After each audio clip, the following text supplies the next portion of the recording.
وہ تو بچ گیا، نہیں تو میں بتاتا ہوں ایک پیر ہے جس کا نام ہے مخدوم یحییٰ منیری، ان کا مزار کہاں ہے؟ سری لنکا میں کہا ہے؟ کہتے ہیں بھیا بیٹھے نے تو دعائی کر دے میری مانگ کرا دے، ارے منیر شریف میں ہے، اور یہ ایسا ولی کامل ہے جو بیہیا کی جنگل میں 40 سال تک اپنے خدا کو یاد کرتا رہا۔ ایک نوراتری میں نماز پڑھ رہے تھے، پنڈت راستے سے گزرا، اور پنڈت جب گزرا تو حضرت سجدے میں تھے، پنڈت نے اپنے دھرم انوسار پڑھنا شروع کیا، اکھنڈ منڈلاکارم ستیم چراچرم ودھادستم پرم بدھوت۔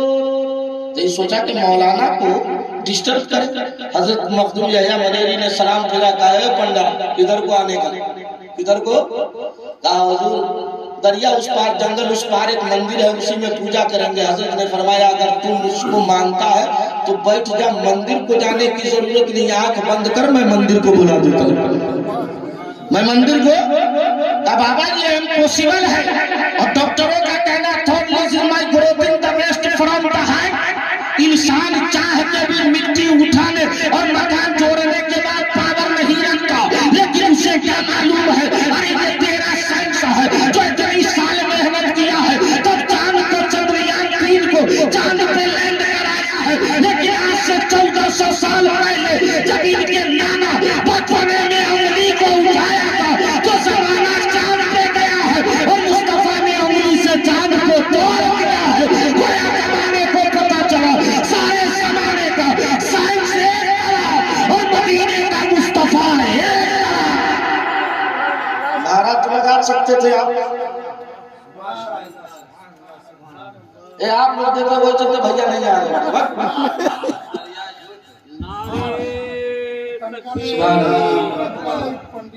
ہاں چل رہے ہیں جشن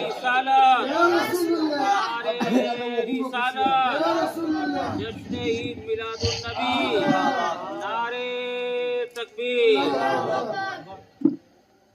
میں آپ سے پسند ہوں، آپ کا کلیان ہوں، اس کے بعد ہم کو بھیکچا کی کوئی آفت نہیں، پرنتو آپ کشٹ نہ کریں، اپنی جگہ پر استھاپنا روپ سے پرانت کر کے بیٹھے رہے۔ کلیان یہ ہندی شبد ہے، سنیے میں آپ کو بتا رہا ہوں، سرکار مخدوم یحییٰ منیری کا ایک مرید دریا، علامہ امتیاز صاحب، شہاب الدین صاحب توجہ، تھوڑی سی فکر کی لو تیز کیجئے تاکہ میں خطابت کی بحر سے اپنے قوم کے عشق والے دریا میں لہر پیدا کر دیتا ہوں۔ تھوڑی دیر علامہ الدین صاحب توجہ، اب مرید یہ وہ ہمارا بھائی مرید، پیر صاحب منع کرے تو یہ چلے جاتے ہیں، کہتے کرتا فرما کے آگے، لیکن مخدوم یحییٰ نہیں، میرا بھائی چونکہ انجان تھا، اللہ تعالیٰ انہیں امیر خسرو بنا دے اور امیر خسرو کا غلام بنا دے، اور سرکار وہ بن جائے کہ محبوب الہی کے غلام بن جائے، تو پیر بھی لاجواب ہو جائے۔ اب چونکہ اسی دلی میں ایک ولی ہے جن کا نام ہے حضرت باقی باللہ، کیا نام ہے؟ باقی باللہ۔ باقی باللہ کے گھر مہمان آئے، اور جب مہمان اپنی مرضی سے نہیں آتا، اگر کوئی سوچتا ہے کہ مہمان کی وجہ سے پریشان ہے، یہ اس کی غلط فہمی ہے، چاہے ہم ہو، ہمارا بھائی ہو، چاہے مولانا اصغر ہو۔ حضرت موسیٰ کلیم اللہ 4 دن تک کھانا نہیں کھائے تھے، کہہ دیں حضرت موسیٰ نے کہا مولا کوئی مہمان بھیج دے، جب وہ مہمان آیا موسیٰ کھائے تو موسیٰ سے لوگوں نے پوچھا بغیر مہمان کے کیوں نہیں کھائے؟ کہا تمہیں معلوم نہیں جس مہمان جو دسترخوان پر مہمان رہتا ہے اللہ اس دسترخوان پہ اپنی رحمتوں کا نزول فرما دیتا ہے، اور جس کا مہمان اہل رسول ہو جائے